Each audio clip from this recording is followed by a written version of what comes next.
Getting to Mars ain't cheap. NASA's current Mars mission concept would set us back about $50 billion over the course of a decade, or about twice as much as the Moon program cost between 1962 and 1972. Mars Society President Robert Zubrin thinks it can be done for cheaper, but it would still be between $5 and $20 billion. Spaceflight is inherently risky. Even if something doesn't go wrong during launch or landing, the life support systems on the ship could fail at any time during the 9 months it takes to get to Mars. And that's not to mention the intense radiation and reduced gravity you'd be subjected to. Even if we raise enough money and survive the harsh conditions of deep space travel, getting to the surface of Mars is no easy task. Right now, no technology exists that could land humans safely on the surface. The largest thing we've ever landed there is roughly the size of a car. Once we're on the red planet, we'd have to deal with the fact that it's freezing. The average temperature is -81 degrees Fahrenheit. While a summer day near the equator can reach 70 degrees, it can plunge to nearly -200 degrees in winter near the poles. Mars' atmosphere is extremely thin, and contains just 0.15% oxygen, compared to 21% on Earth, not nearly enough to breathe. Most of the atmosphere, 96%, is carbon dioxide. Mars' thin atmosphere is less efficient at shielding the surface from harmful radiation, like UV light from the sun and high-energy cosmic rays. This radiation can severely damage plant and animal cells, and can even be fatal.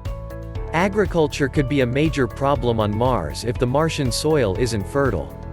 You need the right balance of bacteria and chemicals to grow plants on Earth, and as far as we know, the Martian soil is devoid of all life, including bacteria.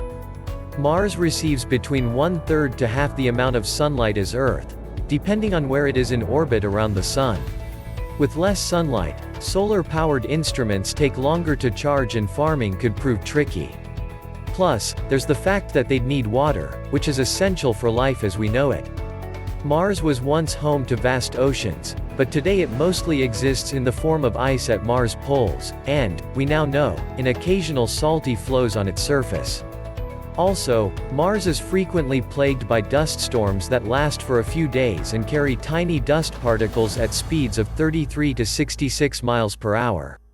On rare occasions, the storms are big enough to cover the entire planet for several weeks. In addition to surviving the tough external conditions, the first people to travel to the red planet will likely have to contend with feelings of isolation and loneliness unlike any they've ever encountered.